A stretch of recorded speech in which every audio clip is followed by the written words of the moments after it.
Hi there, everybody. A very good evening. So, here I am with my everyday show of Facebook Live, LinkedIn Live, and YouTube Live. Okay, so I am on a mission of 5,000 word bank challenge. It's a mighty mission, but let the missions be mighty. Doesn't matter. Okay, so good evening, everybody. So I'm here on my mission. I'll just tell you who I am. I'm Vinita, a career, a coach, a consultant for career guidance, a coach for IELTS training, other exams training, your English language proficiency, plus a digital designer.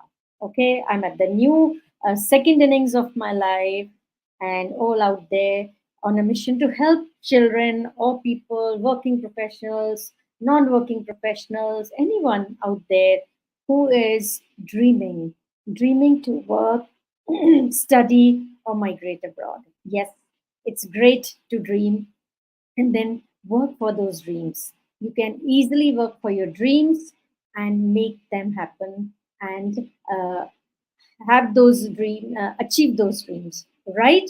So, how can you do that? Well, you make yourself a perfect plan.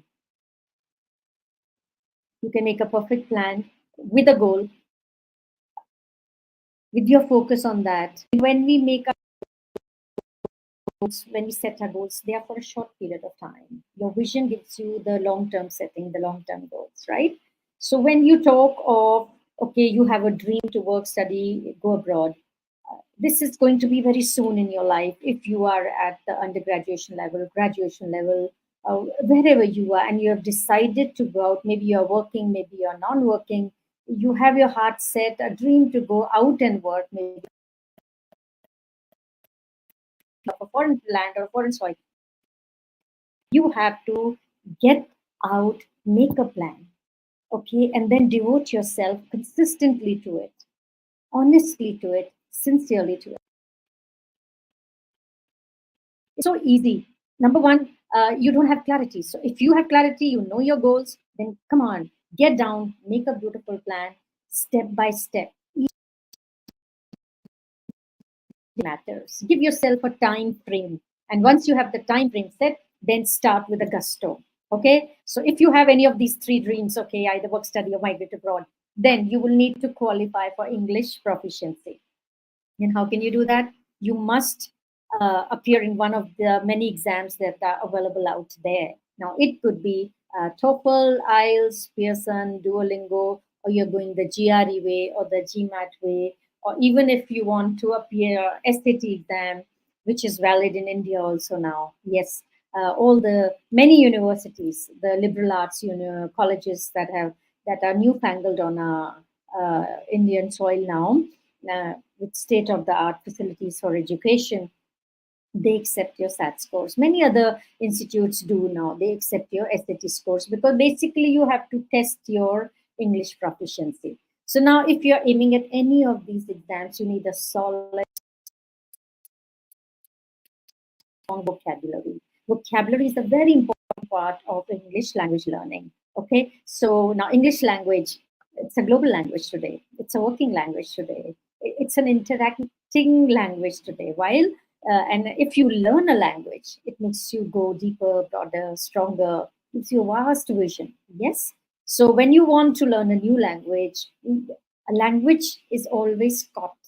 Language is something which can never be taught because unless you practice, unless you go all out, speak it out, practice it, implement it, nobody can teach you English language. Okay, so it begins with you and it ends with you. You have to take on the call and you have to start. So in my mission to do this, I have dappled with words associated with themes, associated with topics. Then I went on to collocations, phrases. Then I was overwhelmed by the 3D models, and then I thought I'll bring vocabulary associated with that. And then today I have brought a word mainly 2, 3 words, how one word, because I keep talking about it every time, in different way, parts of speech. The same word, for example, if I take the word analyze. Now, this analyzed word can be used as verb, as noun, as many other forms of words. So, many other forms of words, forms of parts of speech or parts of grammar. So, you will see how the meaning is and how you have to become deft with the usage of these words if you want to be very thorough with your language learning. Now, how can we do that? So, I will show you some live examples. I have brought some live examples and I'm going to share with you those examples to show you that how a little tweak by changing the suffix, at times the prefix, at times just the tail end of the word. So you are playing with the words basically. It's a jugglery with the word. You just make a little twist there and the meaning changes. And its role in the entire sentence changes. So you can easily do that. Okay. So I thought I'll bring to you a little variation, a break in the pattern, because let's not make it monotonous. Okay, so I start with the word analyze. Okay, if I start with the word and I wonder if I can share because I'm doing it separately today. Yeah, I'll see it if I can do it. Okay, doesn't matter. So I will present here the screen here, and it is this. Yeah. Okay. So you guys can see this. The word is this, and I go back here. So fine. Okay. So I will, I don't know if I am able to share my screen here. Start screen share. Let me see. Okay, I can share here. Let me see. So fine. Okay. So you can all see my screen here, and you will see the word is analyzed. So if I take this word analyzed, yeah, if I take this word analyzed, it is in the past tense because it has ed. So examined or studied in detail. The scientist analyzed the data thoroughly. So this is in the past tense. And we are using it as verb. It's in the past tense. Next we go to analyzer. Now, as an analyzer, this becomes a noun. So analyzer could be a device, it could be a person who examines something. Now the blood analyzer provided accurate results. Are you getting it? So when the D with the total function changes of the word. Next, I put S. If I put S there, I make it analyzers. It becomes a plural of noun. Okay, so you see how it becomes? It becomes a plural to a noun. A device or a person that examines, I'm here, it is analyzes. Okay, so she analyzes market trends for a company. So this is verb in the present tense. Now, when you are writing, in your writing skill, you have to be very particular, whether it is spoken skill also, speaking skill also, you have to be very particular that you choose your tenses correctly. Okay, if it's a present tense, you stick to the present tense. If it's a past tense, you stick to the past tense. And in fact, if you bring it all in your speech, you give examiner a window that you are very glib with verbs and the uses. You can use them frequently as and when you want, in the past, in the present, in the future. You can juggle with them. So you have to have that grammar right with you. So analyze this. Here it's the verb in the present tense. She analyzes market trends for her company. Get it? Next is analyzing. Now here the verb becomes a gerund because I have added ing to it. He spent the night analyzing the survey. Now what are gerunds? They are other forms of verbs that do not perform the other verb. Okay, so this analyzing, because here you see he spent, the main verb is spent, but night analyzing. So here he's kind of qualifying or modifying the word night. It's doing the work of an adjective here. So do you get it? How you can change the usage and make your language richer. So next is analysis. It is IS, analysis. That is the detailed examination or study of something. The analysis of the experiment revealed interesting results. Is that okay? The analysis, the close perusal of the experiment revealed interesting results. Now, this is IS. Analyst. If I remove IS and put ST, how the word changes? It becomes a noun. A person who conducts detailed examinations or studies. The financial analyst predicted a market downturn. So, isn't that interesting? How one word we can juggle with it and use it into so many different ways. Doesn't it make your language richer? So, when you learn a verb, go to the dictionary, you see what part of speech it is. That is, if you want to go higher, okay? You want to go into the nitty gritties and finer nuances of the language learning. It will always help you. Go see which part of speech it is, okay? And then try and see what other parts of speech you can use it with, okay? Use it, in that context. And most dictionaries will give you can Google it also. And nowadays, you don't need to go hard copies. Everything is here at the click of a mouse. So you prepare and then you will know how to use that word. It actually becomes a tool in your hand. And it becomes you a better warrior, makes you a better warrior. Okay. So analysis, you got it? Then it is analytic. Analytic is adjective. Relating to or using analysis or logical reasoning. He has a very analytic mind. Okay, so his mind is very analytic. So he has a very analytic mind. I'm using it as an adjective. So you see how little tweak can bring such a variation to your language. Isn't that interesting? Next is, this always fascinates me actually. Next word is analytical. Again, this is adjective. Especially scientific or logical. Her analytical skills are exceptional. So here also use it as an adjective. Here also I'm using as an adjective, but it is relating or using to analysis, but here it is relating to the use of analysis. So you see the fine tweak of difference? He has a very analytic mind and her analytical skills are exceptional. So you can use the sentence for the other person. Next is analytical. Again, here it is adjective. But within adjective form, I am giving you three uses: analytic, analytical, or the how much? Two forms of adjective. Okay. Next, we come to analytically. Ly, it becomes an adverb. Okay. So whenever we add ly to any word, it becomes an adverb. So in a way that uses logical reasoning or detailed examination. She approached the problem analytically.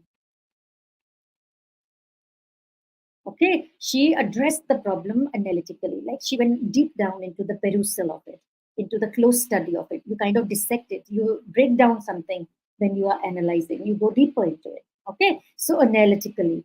Analyze, now again it becomes a verb. Now mark you, there's a little variation in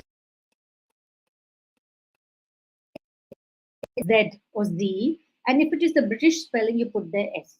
Okay, now this is a little mind-boggling place because due to media, we are personally it doesn't make a difference British English or American English or Australian English or Indian English for that matter. Language is a language. So whatever hat you may make it, basically it's the same. Okay, so now finer nuances that S becomes Z or Z in American English. We go further. Now we go and talk about verb again. To examine or study in detail, we need to analyze the results before making a decision. Need to analyze. Okay.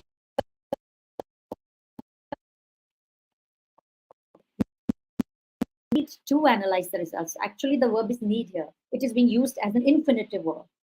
Exactly a verb, it is infinitive. Now that's another form of verb. Next is analyzed. Verb past tense, examined or studied. The team analyzed. Okay, here you get the American spelling. I couldn't change it. I can change it right here. It is analyzed. That's how you change it. Next is analysis. When you put it ES, now I want to bring this to your notice. Earlier it was IS here. You see, IS is singular. When you change the I to E, you mark it here, this one, you change the I to E and it becomes what? It becomes plural. So analysis becomes here plural. The software analyzes the data in real time. Next, I say analyzing. Again, it's a verb in gerund, the act of examining or studying.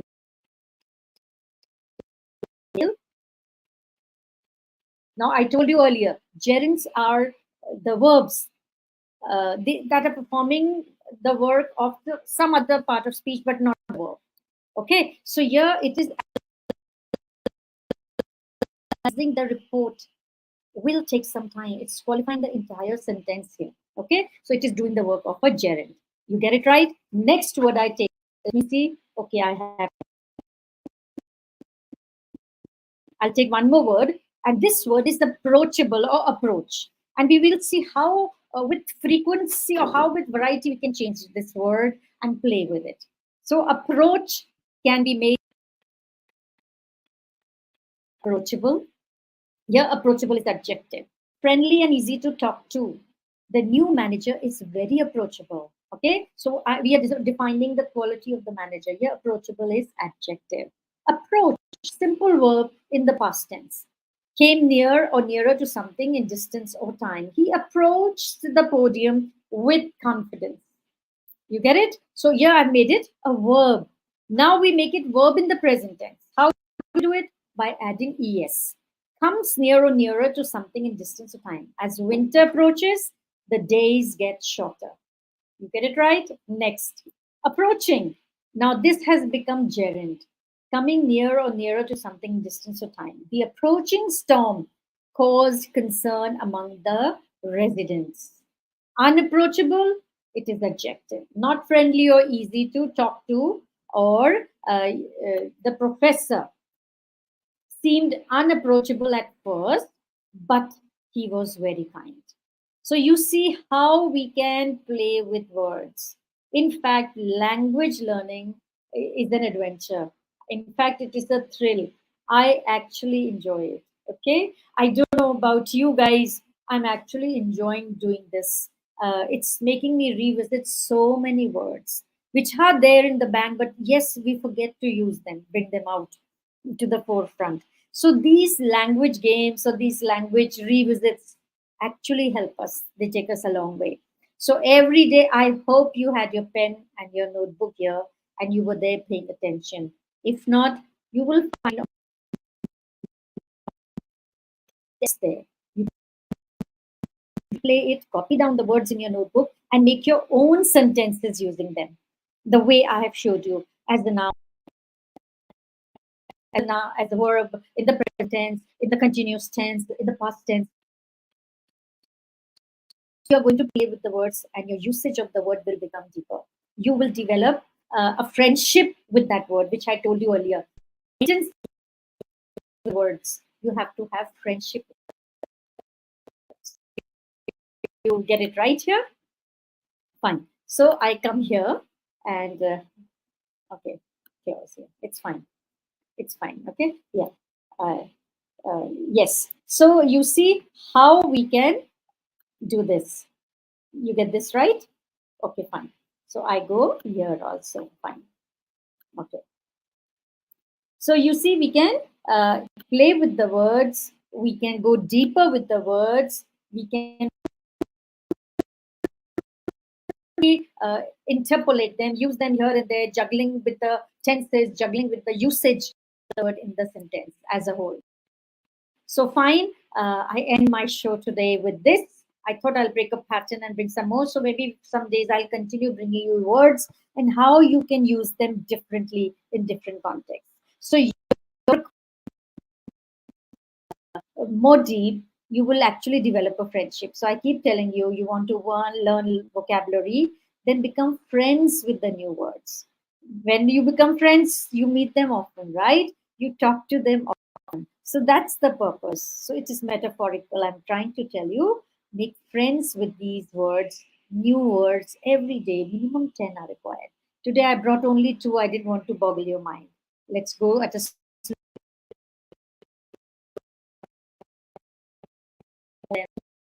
overdo, and let's go step by step. So I'll meet you again, same platform tomorrow. But yes, from tomorrow I'm going to prepone my time. It's going to be 3 to 3:30. So be aware, if you are in step with me, get ready. By 3 o'clock, by 3:10, I'll be live and we'll finish our 15 minutes round of this. So with this, I end my show. Thank you for tuning in.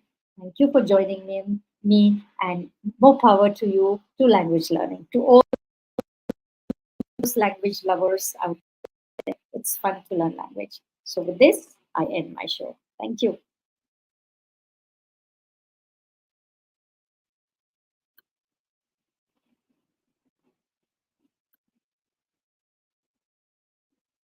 Okay, hi there.